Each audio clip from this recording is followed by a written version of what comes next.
अस्सलाम वालेकुम। दूसरा रुख में खुशामदीद। मैं हूं सैयद समर अब्बास। नाजरीन, गुज़िश्ता रोज़ कराची में एक अहम सियासी डेवलपमेंट हुई।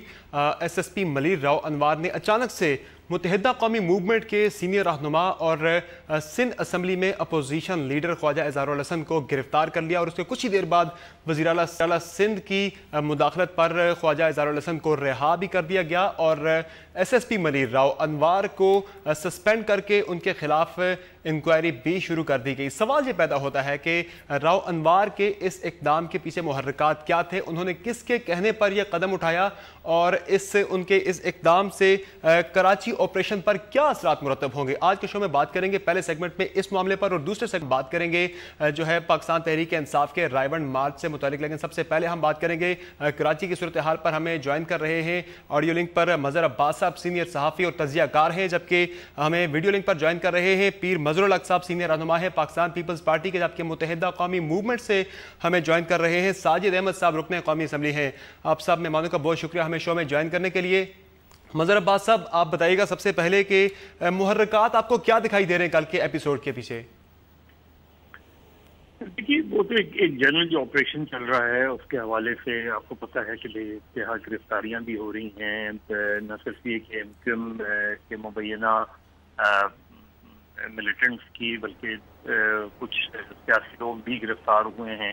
इसमें MQM के जो है अरकान भी शामिल हैं और जिसके MQM का एहतजाज भी होता रहा है। लेकिन कल का जो वाकया था उसको वो जिस अंदाज में हुआ वो बहुत ही ज़ाहिर बहुत से सवालात उससे जन्म लेते हैं और शायद यही वजह है कि वज़ीर आला सिंध मुराद अली शाह ने इसका फौरी तौर पर नोटिस किया और उसके प्रॉम्प्ट एक्शन से न सिर्फ ये कि उनकी अपनी गुडविल में इजाफा हुआ बल्कि एक रिट ऑफ द गवर्नमेंट जो है उसको भी इस्टेब्लिश करने की कोशिश की गई। क्योंकि बुनियादी तौर पे जब ख्वाजा इज़हारुल हसन के घर पे रेड हुआ था तो उस वक्त ये कहा गया था कि वो दरअसल ख्वाजा इज़हारुल हसन के घर पे नहीं जा रहे, बल्कि उनको इत्तलात हैं कि उनके आस पड़ोस में कुछ ऐसे लोग छुपे हुए हैं जिनकी गिरफ्तारी करनी है। बिल्कुल। तो उसके बाद जब ख्वाजा इज़हारुल हसन अपने घर पहुंचे हैं और जिस तरीके से बगैर वारंट, सर्च वारंट के उनके घर को सर्च किया गया है, फिर उनको जब अंदाज में गिरफ्तार किया गया है, तो उसमें वाज़े तौर पे एक बदनीयती नजर आती है पूरे वाक़े में। और शायद इसी वजह से जो वज़ीर आला सिंध ने जिस तरीके से नोटिस दिया और फिर अल्टीमेटली उनकी रिहाई अमल में आई, उस पूरी एपिसोड से जाहिर होता है कि या तो राव अनवार जिनकी एक रेपुटेशन, चाहे वो जितने भी इफेक्टिव ऑफिसर हों, लेकिन उनकी एक रेपुटेशन MQM के बिल्कुल माफ कीजिएगा MQM के हवाले से बाहर रही है और इसी वजह से MQM के अपने तहफ़्फ़ुज़ात भी खासतौर पर उनके हवाले से रहे हैं और यही वजह है जब उनकी रिहाई हुई। पर मज़हर साहब, कराची ऑपरेशन पर इसके क्या असरात मुरतब होंगे इस इक़दाम के कल के एपिसोड के? देखिए, कराची ऑपरेशन के बहुत ज्यादा असरात नहीं होंगे ऑपरेशन, क्योंकि बुनियादी तौर पे उसमें रेंजर्स का कलीदी रोल रहा है इस ऑपरेशन में, वो अपनी जगह मौजूद रहेगा। लेकिन ये जरूर है कि आइंदा अगर एथिक्स कमेटी की मीटिंग हुई या लॉ एंड ऑर्डर की मीटिंग हुई तो इन चीजों का जरूर नोटिस दिया जाएगा कि इस तरह के वाकयात से एक तो सियासी तौर पे शॉर्टली सर एक जवाब आपका चाहिए कि इस सारे एपिसोड में बेनिफिशियरी कौन रहा? क्या मुत्तहिदा कौमी मूवमेंट बेनिफिशियरी नहीं रही कल के एपिसोड में? देखिए, सियासी तौर पे हमेशा उसको उस जमात को फायदा होता है और ये पीर मजहर साहब आपके साथ मौजूद हैं, वो बेहतर बता सकेंगे कि पीपल्स पार्टी के खिलाफ भी जब इस तरह की कार्रवाइयाँ होती थी तो पीपल्स पार्टी के लोगों को जिस तरीके से, जिस अंदाज में खासतौर पर जाम सादिक अली के दौर में हमने देखा, जिस अंदाज में गिरफ्तार किया जाता था, जिस अंदाज में उनकी वफादारियां तब्दील की जाती थी, पीपल्स पार्टी को सियासी तौर पे उसका नुकसान नहीं हुआ, सियासी तौर पर पीपल्स पार्टी को फायदा ही होता है। तो सियासी जमात के साथ जब आप इस तरह की कोई जिस कानून से बालातर हो गए वो करते हैं, उसमें सियासी जमात को फायदा होता है। लेकिन असल चीज ये है कि रिट ऑफ द स्टेट और रिट ऑफ द गवर्नमेंट जो है वो बहुत बड़ा मसला रहा है और ये बहुत जरूरी है। बहुत शुक्रिया मज़हर अब्बास साहब हमें ज्वाइन करने के लिए। पीर मजरुल हक साहब, क्या देखते हैं आप, सूरत हाल कुछ वाज़े हुई है क्योंकि इंक्वायरी का ऑर्डर भी दिया गया है, तहकीकात भी इस मामले पर की जा रही है, तो क्या वजह सामने निकली है अब तक की? अब तक तो ये तो कल ही परसों का वाक़या है और जो कल मैं एक्चुअली लाहौर आ रहा था, रास्ते में तो मुझे इल्म नहीं था, ये अभी मैं जब सुबह से मैं देख रहा हूँ तो मैंने फिर मालूम किया कि ये असल वजह क्या है। तो लगता है कि समथिंग इज़ रॉन्ग समवेयर। अब कहाँ है क्या है वो पता नहीं है। हालांकि जो अफसर हैं पुलिस के राव अनवार साहब वो बहुत ही इफेक्टिव अफसर हैं और उनका रोल बहुत ही इफेक्टिव रहा है। जबकि पुलिस में जब मोरल डाउन था तो भी वो उन्होंने बड़े मुश्किल हालात में ये नहीं है कि सिर्फ MQM का मामला नहीं है, उन्होंने जो इंतहा पसंद मजहबी तंजीमें हैं, जो दाइश है, तालिबान है, वहाँ भी उन्होंने काफ़ी पकड़े और जो रा के एजेंट्स का मामला था वो भी बिलाखिर पता पड़ा कि वो सही कह रहे थे। लेकिन यहाँ मामला जो है वो रिट ऑफ द गवर्नमेंट का है। चीफ मिनिस्टर उसके बाद तो फिर आपने उन्हें सस्पेंड कर दिया था जब उन्होंने रा के एजेंट का इल्ज़ाम लगाया था। देखिए मैं अर्ज करूँ कि चीफ मिनिस्टर साहब से लीडर ऑफ अपोजिशन मिल रहे हैं तो पार्लिमानी निज़ाम में अगर ये मिल रहे हों आपस में और फिर चीफ मिनिस्टर का एक पुर्जा वो उनके घर पे छापा मारे तो उससे मैसेज तो बहुत गलत गया ना। तो ये अब तो चीफ मिनिस्टर साहब ने बहुत ही इफ़ेक्टिव एक एक्शन लिया है। मेरे ख्याल में दूध का दूध पानी का पानी हो जाएगा, पता पड़ जाएगा कि पीछे क्या अवामिल हैं। एकदम से तो नहीं पता पड़ जाएगा कि क्या था। ये वैसे ये बहुत ही कन्फ्यूजन वाला मामला है। मैं खुद हैरान हूँ कि हुआ नहीं है कभी ये कि चीफ मिनिस्टर साहब से कोई मिल रहा हो और पीछे से उसके घर पे छापे पड़ रही हों या उनको फिर बाद में उनके अहकामात के बावजूद गिरफ्तार भी किया गया हो, 5 घंटे के बाद रिहा किया गया हो। तो ये तो बहुत ही एक बदमज़गी वाली बात है ना कि बिल्कुल यानी हमारी कोई दुश्मनी तो नहीं है। मूवमेंट से जान लेते हैं कि उनकी अब तसल्ली और तशक्की क्या हुई है। जी साजिद अहमद साहब, कुछ तसल्ली और तशक्की हुई है मुत्तहिदा कौमी मूवमेंट की इस इकदाम से जो इकदाम उठाया है वज़ीर आला सिंध ने मुअत्तल कर दिया रार को और उनके खिलाफ इंक्वायरी भी शुरू कर दी है।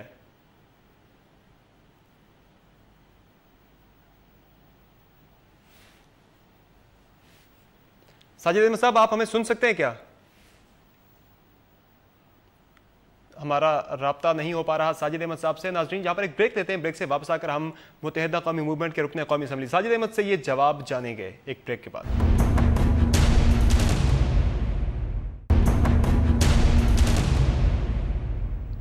Welcome back. साजिद अहमद साहब, अब क्या मुत्तहिदा कौमी मूवमेंट की तसल्ली और तशक्की हो गई है क्या? ये सवाल हमने ब्रेक से पहले भी आपके सामने रखा था क्योंकि राव अनवार को मुअत्तल कर दिया गया है, उनके खिलाफ इंक्वायरी शुरू कर दी गई है कल के इकदाम पर, या फिर अभी भी कोई तहफ़्फ़ुज़ात हैं आपके? औज़ुबिल्लाहि मिनश शैतानिर रजीम, बिस्मिल्लाहिर रहमानिर रहीम। सबसे पहले आपके प्रोग्राम में मौजूद तमाम हाज़रीन को अच्छा, एक तो मैं आपका जो प्रोग्राम का पहला सेगमेंट था उसको मैं सही सुन नहीं सका, ना आपकी आवाज़ क्लियर थी और न दीगर मेहमानों की आवाज़ मुझ तक क्लियर पहुँची है। बहरहाल बिल्कुल कल जो इक़दाम, कल जो कार्रवाई, कल जो गैर कानूनी कार्रवाई ख्वाजा इज़हार भाई जो कि सिंध असम्बली के रुकन भी हैं, अपोजिशन लीडर भी हैं, सूबाई असम्बली के रुकन भी हैं और इसके अलावा साबिक़ वज़ीर भी रह चुके हैं, उनके साथ जिस तरह का अमल किया गया मेरे ख़्याल में गैर कानूनी और गैर आईनी अमल था। बल्कि मैं ये कहूँगा कि कानून का कल बहुत मजाक उड़ाया गया है। मैं इस पर शुक्रिया अदा करूँगा CM सिंध का भी कि उन्होंने फौरी तौर पर एक्शन लिया। वज़ीर-ए-आज़म पाकिस्तान का शुक्रिया अदा करूँगा कि उन्होंने फौरी तौर पर एक्शन लिया और SP राव अनवार साहब को मुअत्तल किया। अच्छा, आप सोचने और समझने की बात यह है कि एक SP के पास इतने इख्तियारात कैसे आ गए हैं कि एक SP जो कभी किसी भी हाई फाई प्रोफाइल को किसी फ़र्द को गिरफ्तार करेगा तो सबसे पहले CM के नॉलेज में लाएगा IG, DIG, इवन ये कि DIG इसके इल्म में भी कुछ नहीं था जिनके अंडर में वो आते हैं। नंबर वन सोचने की बात यह है कि आखिर वो किस एजेंडे पर काम कर रहे हैं, वो किसके लिए काम कर रहे हैं, उनके पीछे कौन सी ताकतें हैं। फिर दूसरा ये कि जब उनको मुअत्तल किया गया तो उन्होंने सिंध गवर्नमेंट को भी चैलेंज किया, उन्होंने CM सिंध को चैलेंज किया कि अगर मुझे मुअत्तल किया गया तो इसका रिएक्शन आएगा कोई ना कोई, और इसका रिएक्शन आएगा तो हम ये भी देखना चाहते हैं कि आखिर वो रिएक्ट क्या है, आखिर उनको अपने ऊपर, आखिर अपने पीछे कुव्वतों पर कितना एतमाद है। क्या लगता है CM, क्या लगता है आपको, क्या लगता है कौन सी कुव्वत है उनके पीछे? अब ये तो CM सिंध का काम है कि CM सिंध पूरे सूबे को हेड कर रहे हैं। अच्छा, यकीनन कोई भी कार्रवाई होगी, कोई भी एक्ट अगर पुलिस करेगी या कोई भी करेगा तो CM की नॉलेज में, IG की नॉलेज में, DIG की नॉलेज में, जो उनके अंडर में IG हैं, बल्कि जिसके अंडर में वो हैं उस आईजी को इन्फॉर्म करेंगे। लेकिन हमारी समझ में नहीं आया कि इस कदर कानून का मजाक उड़ाया गया है कि बगैर किसी के इल्म लाए हुए कार्रवाई की गई, फिर डिटाई की, फिर प्रेस कॉन्फ्रेंस भी की गई। जबकि मैंने खुद पढ़ा था आईजी का बयान, एक स्टेटमेंट मैंने पढ़ा था, उसमें उन्होंने ये कहा था कि कोई भी पुलिस ऑफिसर किसी भी टॉक शोज के अंदर नहीं आ सकता। हम ये देख रहे हैं कि वो धड़ल्ले के साथ बबांगे दहल टॉक शोज में भी आ रहे हैं, प्रेस कॉन्फ्रेंस भी कर रहे हैं। वो वक्त से पहले ये बताइएगा, साजिद साहब ये बताइएगा कि कल फारूक सत्तार साहब ने कहा कि आसिफ जरदारी साहब के हुक्म पर कर रहे हैं जो भी कर रहे हैं राव अनवार साहब, तो अब भी आपको कुछ शुबहात हैं आपके पीपल्स पार्टी की सिंध गवर्नमेंट से मुतल्लिक, या अब वो देखिए ये जरूर परसेप्शन था कि कल कार्रवाई हुई थी 1-1.5 घंटे 2-4-5 घंटे के बाद फारूक भाई ने प्रेस कॉन्फ्रेंस की। ये जरूर परसेप्शन था और ये हकीकत भी है कि जरदारी साहब के बहुत करीबी आदमी हैं वो थे। लेकिन अब जो हमने कल रिएक्ट देखा है सीएम सिंध का, तो हमें यकीन हो गया है कि जरदारी साहब शायद इसके अंदर इन्वॉल्व नहीं है। अगर इन्वॉल्व हैं तो मेरे ख्याल में ये फिर अलमिया होगा और ये सियासत जमहूरियत के लिए अच्छा अमल नहीं होगा, क्योंकि जमहूरियत पाकिस्तान में पनप रही है, फल रही फूल रही है, और इस किस्म के एलिमेंट जो कि जमहूरी कुव्वतों के दरमियान तसाद पैदा कर रहे हो, नफरतें पैदा कर रहे हो, जो कि कराची ऑपरेशन को मुतनाज़ा बना रहे हो, तो मेरे ख्याल में इन लोगों से वैसे भी हुकूमत पाकिस्तान को, हुकूमत सिंध को जान छुड़ानी चाहिए। अच्छा, दूसरा ये कि फिर हम ये भी देख रहे हैं काफ़ी अरसे से कि मलीर का एक ज़िला जहाँ के ये एसपी हैं, वहाँ तमाम एफआईआर सिर्फ उस ज़िले में कट रही हैं, तमाम एफआईआर का इख्तियार सिर्फ इस एसपी के हाथ में है, इंट्रोगेशन का इख्तियार सिर्फ उनके हाथ में। तो चले हिस्ट्री बिल्कुल बड़ी क्लियर है कि उनका 92 के ऑपरेशन में भी जब वो एसएचओ थे तब भी उनका किरदार रहा, बाद में भी रहा, वो पूरे इन्वॉल्व रहे इस कराची ऑपरेशन के अंदर। लेकिन मुझे सिर्फ इतना बता दें कि आपके शुबहात जो हैं पीपल्स पार्टी की सिंध गवर्नमेंट से मुतालिक वो दूर हुए हैं कि नहीं? बिल्कुल, इस वक्त जो हमने कार्रवाई देखी है उससे मुतमईन हुए हैं। इससे पहले भी राव अनवार साहब को एक मरतबा मुअत्तल किया गया था, लेकिन उनको सिर्फ कहने की हद तक मुअत्तल किया गया था, लेकिन वो सस्पेंड थे नहीं, वो बिल्कुल एक्टिव थे। अब उस तरह का अमल मेरे ख्याल में होना नहीं चाहिए। अब ये वक्त और हालात साबित करेंगे कि सिंध गवर्नमेंट का एक्ट जो था वो 100% सही था या नहीं था। बहरहाल हम तो फिल वक्त एतबार कर रहे हैं और सीएम सिंध ने बहुत फुर्ती का मुजाहरा दिखाया, ख्वाजा इजहार भाई रहा भी हुए, और ये एक अच्छा अमल है। और मेरे ख्याल में अब इनसे पूछना चाहिए, जिस एसपी ने काम किया उनसे पूछना चाहिए कि आखिर वो किसके इख्तियारात के तहत घर में घुसे, तलाशी ली, खवातीन के साथ बदतमीजी की, उनके बच्चे को, ख्वाजा इजहार भाई के बेटे को दूसरे रूम में ले गए, ख्वाजा इजहार भाई को जिस वक्त मोबाइल में बिठाया, बख्तरबंद के अंदर बिठाया, तो ये कहा कि तुम लोग गद्दार हो। आखिर पूरी कौम को जब गद्दार कहेंगे तो यकीनन लोगों के जहनों के अंदर नेगेटिव एलिमेंट आएंगे, नेगेटिव सोच जन्म लेगी। अच्छा, 22 अक्टूबर के बाद बात कर लेते हैं पीर मजरूल हक साहब से बात कर लेते हैं, लोगों को समझाने की एक मिनट जरा साजिद अहमद साहब अगर दें मुझे, तो मैं पीर मजरूल हक साहब से बात कर लूं। है वो हमारे हाथ में है कराची का। फारूक भाई पूरे मामलात को देख रहे हैं, लंदन से हमारा राब्ता ख़त्म हो चुका है। अब हम पर एतमाद करें, एतकाद करें, और हमारा एक्ट भी देखें, हमारा अमल भी देखें, हम पे शकूक शुबात ना करें। वक्त और हालात साबित करेगा हम भी कहाँ खड़े हैं। यकीन हम भी पाकिस्तान की तामीर तरक्की में बहुत अहम किरदार अदा करना चाहते हैं। हम भी चाहते हैं कि पाकिस्तान तरक्की करे, सिंध तरक्की करे, कराची तरक्की करे, डेवलपमेंट के काम हो, बल्दियाती लोगों को इख्तियार दिया जाए, मेयर को छोड़ा जाए। मेयर को छोड़ने के बाद बहुत शुक्रिया साजिद अहमद साहब हमें शोर करने के लिए। और मुत्तहिदा कौमी मूवमेंट का नाज़रीन यही कहना है कि उन्हें मौका दिया जाए, उन्हें वक्त दिया जाए, वो साबित करेंगे उनसे मुतालिक जो परसेप्शंस हैं वो सारी रॉन्ग हैं। यहाँ पर एक ब्रेक लेंगे, ब्रेक के बाद हमें साबिक एसएसपी मलीर राव अनवार भी ज्वाइन करेंगे और पीर मजरूल हक भी हमारे साथ मौजूद होंगे। नाज़रीन यहाँ पर ब्रेक लेते हैं, ब्रेक के बाद बढ़ेंगे अगले सेगमेंट की जानिब।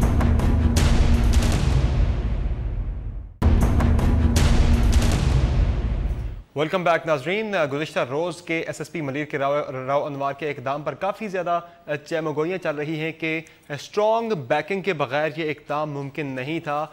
कौन सी फोर्स थी राव अनवार के पीछे, उन्हीं से जानते हैं। राव अनवार साहब बहुत शुक्रिया शो में ज्वाइन करने के लिए। काफ़ी ज़्यादा हम सुन रहे हैं, चहमगोइयाँ चल रही हैं कि बड़ी कोई स्ट्रॉन्ग बैकिंग के बगैर ये इक़दाम मुमकिन नहीं था कल का आपका। तो कौन सी फोर्स थी, किसके कहने पर आपने कल का इक़दाम किया? देखें, ये तो हमेशा ये कोई बड़ा आदमी पकड़ा जाए और पुलिस वाला पकड़ ले तो उसके पीछे स्ट्रॉन्ग फोर्स का नाम ले देते हैं। मेरे पीछे कोई फोर्स नहीं है सिवाय अल्लाह के। और एक गलत काम हुआ है जिसमें एक 3 FIR थी जिनकी वजह से मैंने उनको अरेस्ट किया। इससे पहले भी 89 में ना कोई फोर्स थी ना कुछ थी। मैंने कंवर खालिद यूनुस MNA थे MQM के, उन्होंने पुलिस थाने में आके एक पुलिस वाले को मारपीट। लेकिन राव अनवर साहब, शुभात यहाँ से पैदा होते हैं, सवालात यहाँ से उठते हैं कि अचानक से ये जो आप कह रहे हैं एफआईआर तो पहले से मौजूद थी, अचानक से कार्रवाई होना, इसमें सवाल उठते हैं बहुत सारे। पहले आपने कहा जी उनके पड़ोस में कोई टारगेट प्लेयर छुपे हुए, उन्हें गिरफ्तार करने जा रहे हैं, जो ड्रामाई अंदाज था गिरफ्तारी का, उस पर शुभात उठ रहे हैं। आप है ना उस चीज को कर रहे, पहले ये बात मुझे कंप्लीट करने जी देना जी कि 89 में मैंने एमएनए को बंद कर दिया था पुलिस वाले को मारने पे। उस वक्त कौन सी मेरे पीछे फोर्स थी? 89 में कोई फोर्स नहीं थी, कोई ऑपरेशन नहीं था। 89 की बात बता रहा हूँ आपको, ऑन रिकॉर्ड चीज है। तो ये गलत बात है कि आप है ना कोई एफआईआर हो जाती है, महीने बाद पकड़े हैं तो आप लोग कहते हैं कि जी महीने के बाद क्यों पकड़ लिया, 15 दिन बाद पकड़े क्यों पकड़ लिया, 2 दिन बाद पकड़े, तो क्या जल्दी थी? तो ये तो है ना कहीं नहीं लिखा है कानून में कि आप है ना जो है इनको फौरन पकड़ ले। पुलिस को कोई आदमी मिलता नहीं है, 2 साल बाद भी पकड़ती है पुलिस, 10 तो वारंट भी नहीं थे, गिरफ्तारी के वारंट भी नहीं थे। एफआईआर होने के बाद वारंट जो है जब चालान हो जाता है फिर निकाला जाता है 12 में। सही। दूसरा साहब, एक बड़ी अहम बात है, एक और बड़ी अहम बात है, आपने कल बयान दिया कि आपके सीने में बहुत से राज दफन है मुत्तहिदा कौमी मूवमेंट से मुतालिक। तो ये राज जो है, अब आप चूंकि मुअत्तल हो चुके हैं, तो आप ये राज किसी अदालत में पेश करेंगे जाके, या फिर आप रेंजर्स के हवाले करेंगे? इंफॉर्मेशन है और मैंने दी है बाकायदा, इसके लिए बुक्स बनाई हुई है। एक एक चीज है, कभी कोर्ट में ये चीजों की जरूरत हुई तो मेरे पास इतनी एविडेंस है इंशाल्लाह वो एविडेंस अगर इंसाफ के साथ किसी अदालत में या किसी जगह ये केस चला तो उसमें हम सुरखरू होंगे, क्योंकि ये 86 से आए हैं और कराची का माहौल तबाह बर्बाद किया कि 136 पुलिस वाले किसने मारे। 12 मई 2007 को जो कराची में खून की होली खेली गई जिसमें 52 लोग मारे गए एक दिन में, वो किसने मारे? ख्वाजा ये ख्वाजा साहब ने मारे थे क्या? हाँ, ये ख्वाजा इज़हारुल हसन साहब ने मारे थे क्या? ख्वाजा इज़हारुल हसन ने अगर नहीं मारे तो एमक्यूएम ने तो मारे। उसके जो लोग है ना इन्वॉल्व है वो पकड़े जा रहे हैं ना। चले हमारे साथ ताल्लुक भी उसी जगह से है। राह वाले जो एजेंट है उसका वहाँ है, पाकिस्तान को बुरा भला कहते हैं उनका और उसके खिलाफ नारेबाजी करते हैं, उसका ताल्लुक भी इसकी पार्टी से। राव अनवर साहब हमारे साथ मौजूद रहिएगा। एक अहम नुक्ता है, हमने पीर मजरुल हक साहब से पूछते हैं। पीर साहब ये बताइएगा कि इमरान खान साहब ने भी आज ये नुक्ता उठाया है, काफ़ी ज़्यादा अहम नुक्ता है कि मामला था सिंध हुकूमत का अंदरूनी मामला था, लेकिन जहाँ से वज़ीर आज़म साहब ने इस्लामाबाद से फ़ोन किया, वज़ीर आला साहब को हिदायत जारी की कि एक तो उनसे पूछा भी कि मामला क्या है, उनसे ये भी कहा कि राव अनवर को मुअत्तल किया जाए और ये सारा मामला और जो है उन्हें रिहा किया जाए ख्वाजा इज़हारुल हसन को। ये बड़ी रिपोर्ट हुआ है कि पीएम की इंटरवेंशन पर, वज़ीर आज़म की इंटरवेंशन पर वज़ीर आला साहब ने ख्वाजा इज़हारुल हसन को रिहा कराया है। तो वफाक की मुदाखलत सूबे में ये कैसे मुमकिन है? इमरान खान साहब कहते हैं मेरे सूबे में होता तो मैं कभी वज़ीर आज़म की मुदाखलत ना मानता। मैं नहीं समझता कि ये कोई मुदाखलत है, लेकिन ये वज़ीर आज़म साहब को मालूम तो ज़रूर करना चाहिए था कि मामला क्या है बहैसियत एक वज़ीर आज़म के। लेकिन उनको अगर उन्होंने ये कहा है कि उनको रिहा करो और ये करो तो ये उनको नहीं करना चाहिए था और ये बिल्कुल मुदाखलत समझी जाएगी। लेकिन मेरे ख्याल में सूबों में अब चूँकि सूबाई खुद मुख्तारी है, सूबों में भी है, अपना लॉ एंड ऑर्डर सूबाई मामला है, ये चीफ मिनिस्टर साहब की अपनी सवाबदीद पे उन्होंने किया है और मेरे ख्याल में उन्होंने जो कुछ किया है वो खुद किया है। उनको वज़ीर आज़म से डिक्टेशन लेने की कोई ज़रूरत नहीं थी और न ही उन्होंने उनकी डिक्टेशन ली है। ये इमरान खान साहब अपनी पॉलिटिकल स्कोरिंग कर रहे हैं, भले करें, वो तो आप हर बात को वो इस तरफ ले जाते हैं तो उनकी मर्जी है। वैसे मैं समझता हूँ कि बहरहाल एक नुक्ता तो वैलिड है कि सूबाई मामला था, वज़ीर आज़म ने नोटिस ले लिया मामले का, ख्वाजा इज़हारुल हसन की गिरफ्तारी का, इस तरह की खबरें भी चली। नहीं देखें, गिरफ्तारी तो ये राव अनवर साहब सही कह रहे हैं कि एफआईआर कटती है तो गिरफ्तारी होती है। हम लोगों पे नहीं हुई। हम लोगों के जाम सादिक अली के दौर में ज़ियाउल हक नवाज शरीफ साहब के जो भी अदवार हैं, हम लोगों पे एफआईआर कटती थी, 5-5 केसों में हमें अंदर डाल देते थे। उस वक्त मैं भी डिप्टी लीडर ऑफ अपोजिशन, मेरे को पकड़ के अंदर कर दिया। और ये तो बिल्कुल कोई एक्सक्यूज़ नहीं है कि मैं कोई, लेकिन ये है कि ये ज़रा अच्छा ये मज़ा नहीं आ रहा था कि चीफ मिनिस्टर साहब से मीटिंग हो रही हो लीडर ऑफ अपोजिशन की और पीछे घर पे छापे पड़ रहे हों या ये टाइमिंग्स का तो मैं समझता हूँ वो कोई इशू था और नहीं होना चाहिए था उस वक्त, ज़रा थोड़ा सा धीरज करके और करना चाहिए था। कोई पुलिस की हिकमत अमली का मुझे पता है, वो राव साहब तो बहुत सीनियर आदमी है और ये बिल्कुल सही कर रहे हैं। ये कभी इन्होंने खौफ खतर नहीं किया। तो मैं तो इनको इंस्पेक्टर के ज़माने से जानता हूँ, SHO थे, तब भी नहीं डरते थे किसी से। और MNA को जो ये कह रहे हैं वो भी उन्होंने गिरफ्तार किया था और ये रिकॉर्ड था सिंध की हुकूमत में उस वक्त उन्होंने इस तरह हिम्मत की। और अभी भी उन्होंने जो नजरुल हक साहब, इसमें आपको कोई साजिश का अंसर तो नजर नहीं आ रहा? कोई मैं यार हर बात में साजिश नहीं ढूंढे, मेरे ख्याल में ये मिसकम्युनिकेशन है, बहुत से लोग ढूंढ रहे हैं, मैंने इससे आपसे पूछा। गैप है और थोड़ा सा मुझे लगता है टाइमिंग्स का है ये, इसमें थोड़ा सा देखिए, पुलिस अफसर को आप फ्री हैंड नहीं देंगे तो वो कोई काम नहीं कर सकेगा और फिर यही कहेगा जैसे कि भाई मैं क्या करूं, मैं पकड़ता हूं और ये फिर छुड़ा देते हैं। तो ये बात है। लेकिन चीफ मिनिस्टर साहब ने जो एक्शन लिया है वो अब जाहिर है उसको देखेंगे, मालूम करेंगे कि ये वाकई कोई इंटेंशनल था, अनइंटेंशनल था या इसके पीछे कोई और अवामिल थे। तो CM साहब को आप इतना तो टाइम देंगे ना कि वो मालूम कर लें। और उन्होंने एकदम ये बर्मला जो एकदम से ये एक्शन लिया है, तो मेरे ख्याल में ये अफसरान के लिए कोई नई बात नहीं है। अफसरान सस्पेंड भी होते हैं, बहाल भी होते हैं और ये नहीं कि उनको नौकरी से निकाल दिया गया है, वो नौकरी में तो है, एक्शन होता है। अब ये चूंकि मामला इतना ये स्कैंडलाइज हो गया और आपने मीडिया ने भी इसको इतने हद तक जाके उछाला कि अब ये एक बड़ा वो अब तो कोई टॉपिक ही नहीं है। जब टीवी खोलो यही बात नजर आ रही है कि राव अनवर साहब को आप टीवी पे लेके आ रहे हैं, उनसे पूछ रहे हैं। ये एक्चुअली ये भी इनके लिए एक प्रॉब्लम पैदा होगी कि आप मीडिया पे जाके क्यों बयान देते हैं। ये और पूछते भी आप हैं इनसे, अगर ये जवाब नहीं दें तो भी ये मुसीबत में और ये जवाब दें तो भी मुसीबत में। और ख्वाजा इजहार जो है वो बहैसियत ज़ाती तौर पे मैं उनको जानता हूँ, बड़े अच्छे आदमी है, लेकिन मामला अच्छे आदमी का नहीं है। मामला पीछे जो मामला चल रहे हैं, अब देखें ना, अभी आप लोगों ने देखा होगा, आप लोगों ने दिखाया था, एक टीवी चैनल पे देख रहा था कि फारूक सत्तार साहब बात कर रहे हैं और पीछे से यकीन करें मुर्दाबाद के नारे लग रहे हैं, अपने मुल्क के लिए मुर्दाबाद के नारे लग रहे हैं। ये कल भी लगेगा। ये कितनी बुरी बात। अब ये जो राव अनवर साहब बहशत पाकिस्तानी की, तो इनको गुस्सा आएगा ना, खून खोलेगा ना, हम सबका खून खोल रहा है। लेकिन ये कि ये जो कह रहे हैं ये भी इसमें हकीकत नजर आ रही है कि एक तरफ कह रहे हैं कि पाकिस्तान की MQ में, एक तरफ लंदन की MQ में कोई ताल्लुक नहीं है। तो फिर ये नारे नजर लग रहे हैं लेकिन सुने जा रहे हैं सारे पाकिस्तान। राव अनवर साहब, आप कुछ कहना चाह रहे हैं? हाँ, मैं बता रहा हूँ कि कल जब ये अरेस्ट करके निकले हैं तो वो क्लिप है, वो चलाएं आप अपना WhatsApp नंबर मुझे भेजें, मैं आपको बताऊंगा कि उसमें फारूक सत्तार ने वहाँ प्रेस कॉन्फ्रेंस की और उसमें उसी वक्त पाकिस्तान मुर्दाबाद के नारे लगाए। इन लोगों को थोड़ी सपोर्ट करनी चाहिए जो हमारे मुल्क के खिलाफ है। रास्ते इनके ताल्लुकात हैं जो कि 101% बिल्कुल कंफर्म है। BBC ने इसकी इंडिपेंडेंट अदालत तफ्तीश की, उन्होंने इसकी रिपोर्टिंग की और सरफराज मर्चेंट ने बताया, इनके अपने आदमी तारिक पीर ने। अच्छा, आपने एक और बड़ा अहम नुक्ता है राव अनवर साहब, आपने जब प्रेस कॉन्फ्रेंस की उसमें आपने ये भी कहा कि आपकी जो मुअत्तली है इसके असरात ठीक नहीं होंगे, इसके खतरनाक असरात होंगे। तो क्या वो संगीन इसके नताइज होंगे, असरात होंगे जिनसे आप कल जिनकी तरफ आप इशारा कर रहे थे? पुलिस वाले काम करना छोड़ देते हैं। 136 पुलिस वाले मारे गए, MQ ने मारा, उन्होंने MQ के खिलाफ काम किया था। उसके बाद ये कराची पुलिस ने MQ के खिलाफ काम छोड़ दिया है और MQ वाले दंदनाते फिरते हैं, टारगेट किलिंग करते हैं। अभी रेंजर्स ने आके उनको पकड़ना शुरू किया है। और लेकिन कितने पुलिस अफसरों की जान गई, उनके कातिल कहाँ है? उनके कातिल भूख के लिए ना, उनपे भी बात होनी चाहिए। 12 मई पे जो 52 लोग मारे गए, 52, उनके भी कातिलों को ढूंढना चाहिए।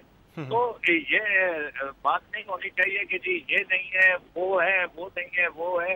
ये हम यहाँ बैठ के बात करते हैं, इन्वेस्टिगेशन होनी चाहिए, इनसे पूछना चाहिए, ये सारे आ जाएंगे। ये जो काम करते हैं इनका काम छुपता नहीं है।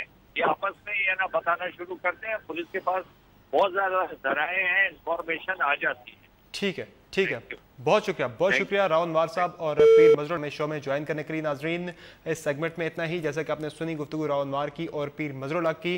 राव अनवर का यही कहना है कि उनके पास सबूत है और अगर किसी भी अदालत ने उन्हें बुलाया तो वो सबूत और वो इन्फॉर्मेशन लेके अदालत में ज़रूर जाएंगे। या लेंगे एक ब्रेक से वापस आकर हम बात करेंगे पाकिस्तान तहरीक इंसाफ के रायवन मार्च से मुतल्लिक, जो कि मुस्लिम लीग नून ने सियासी तौर पर इस मामले से निपटने के बजाय ताकत के बलबूते पर इस मामले से निपटने की तैयारी की है। और आज हमने देखा कि गुजरांवाला में पाकिस्तान मुस्लिम लीग नून यूथ विंग के जॉइंट सेक्रेटरी की जानिब से एक डंडा बरदार फोर्स तैयार की गई है। इस रावण मार्च से निपटने के लिए क्या होने जा रहा है आगे बात करेंगे तलाल चौधरी साहब से ब्रेक के बाद।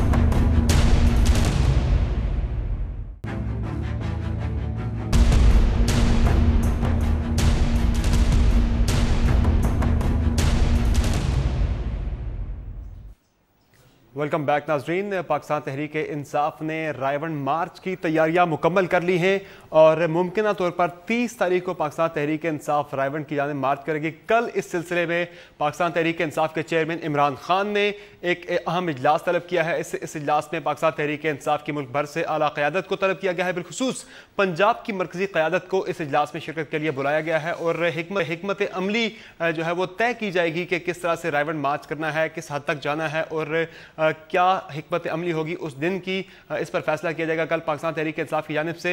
और अब जो है वो सियासी माहौल एक मरतबा फिर से हमें जो है उसमें गर्मा गर्मी दिखाई दे रही है। बात करेंगे मुस्लिम लीग नून के रहनुमा तलाल चौधरी साहब से। तलाल चौधरी ने देखा है आज मुस्लिम लीग नून के कुछ गुजरांवाला में यूथ विंग के कुछ ओहदेदार थे और कुछ कारकुनान थे जिन्हें हमने डंडे उठाए हुए देखा, डंडा बरदार फोर्स एक हमने तैयार देखी, जिनका यह कहना था कि भरपूर मुकाबला किया जाएगा, रेजिस्टेंस की जाएगी रावण की तरफ मार्च करने वालों के खिलाफ। तो हालात किस तरफ जा रहे हैं? देखिए, एक तो पाकिस्तान मुस्लिम लीग नून का ना सूबाई सतह पर ना कौमी सतह पर कोई ऐसा फैसला नहीं हुआ और ना ही हमने कभी तशद्दुद का रास्ता अख्तियार किया है। ये किसी इंडिविजुअल की एक फुटेज सामने आई है जो कि उनकी जाती तौर पर अगर वो किसी मीडिया ने बनाई है। ये पार्टी का फैसला नहीं है और हम इसकी तरदीद भी करते हैं। पार्टी हमेशा पुरअमन रही है। तलाल चौधरी साहब, माजरत के साथ, आपके ये पाकिस्तान मुस्लिम लीग नून पंजाब यूथ विंग के जॉइंट सेक्रेटरी हैं, इनका के आपके ये जॉइंट सेक्रेटरी हैं, वो ये कह रहे हैं कि वो ये करेंगे, सारा रजिस्ट करेंगे, वो ये फोर्स तैयार कर रहे हैं।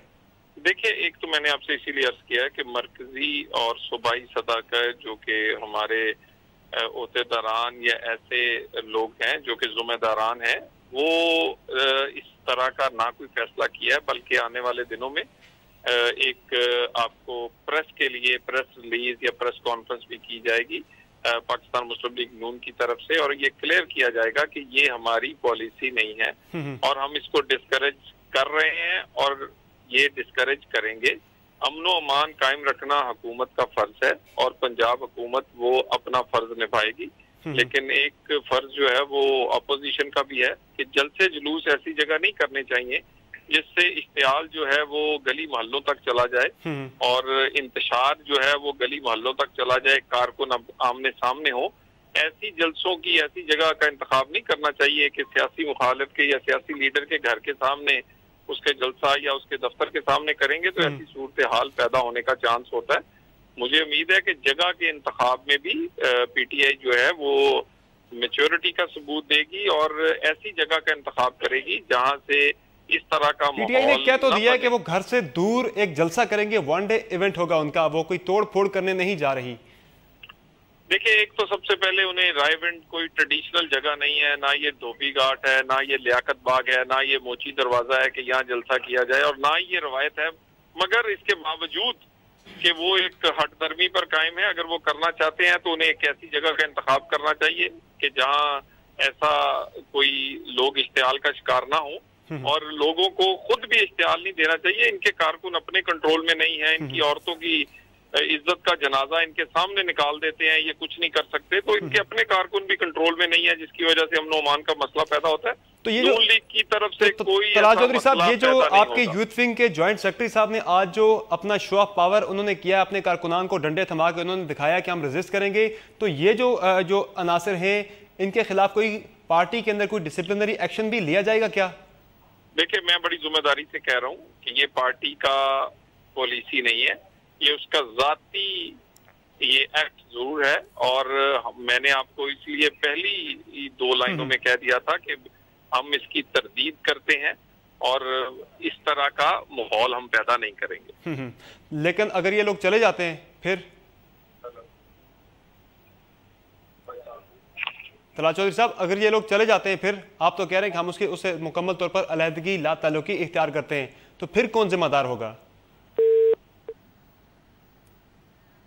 नाज़रीन, हमारा मुनक़ता हो गया है तलाल चौधरी साहब से, और जैसा कि आपने उनकी गुफ्तगू सुनी, उन्होंने मुकम्मल लाताल्लुकी का ऐलान किया है इस तरह के ग्रुप से। लेकिन अहम बात यह है कि मुस्लिम लीग नून अगर इस तरह के ग्रुप्स को डिसऑन करती है तो फिर उसके खिलाफ कोई ऐसी कार्रवाई भी करना होगी, चूँकि ये जो अहदेदार हैं ये जॉइंट सेक्रेटरी हैं मुस्लिम लीग नून पंजाब के, पंजाब यूथ के, और अगर इस तरह के अनासर को नहीं रोका जाता, फिर जाकर ये लोग अगर कोई कार्रवाई करते हैं और पाकिस्तान तहरीक इंसाफ के रायबंड मार्च के दौरान अगर कोई हंगामा आराई होती है, अगर कोई टकराव होता है, तो उसका जिम्मेदार कौन होगा? ये बात बड़ी अहम है, मुस्लिम लीग नून को भी सोचना होगा। जिस तरह से तलाल चौधरी साहब ने कहा है कि वो प्रेस कॉन्फ्रेंस करेंगे, लेकिन एक प्रेस कॉन्फ्रेंस के साथ साथ उन्हें इस तरह के लोगों के खिलाफ कोई डिसिप्लिनरी एक्शन भी उन्हें शायद लेना होगा, ताकि इस तरह के कारकुनान को रोकना भी होगा ताकत से भी, और उन्हें ऑर्डर देकर भी पार्टी के अंदर, ताकि किसी किस्म की कोई कन्फ्रंटेशन ना हो। दूसरी जानब पाकिस्तान तहरीक इंसाफ का यह कहना है कि किसी भी किस्म के हरबे मुस्लिम लीग नून आजमा ले, वो हर सूरत में रायबंड मार्च करेंगे, उन्हें किसी भी सूरत में नहीं रोका जा सकता। आने वाला हफ्ता इस सिलसिले में काफ़ी ज़्यादा अहम होगा। सियासी माहौल जो है वो एक मरतबा फिर से सियासी दर्जा हरारत एक मरतबा फिर से बढ़ता जा रहा है, और रायबंड मार्च जो है उसमें पाकिस्तान तहरीक इंसाफ ने यह भी वाज़ेह कर दिया है कि कोई भी सियासी जमात उनके साथ ना भी हुई, फिर भी वो रायबंड की तरफ मार्च ज़रूर करेंगे। आज के शो में इतना ही, इजाज़त दीजिए, अल्लाह हाफिज़।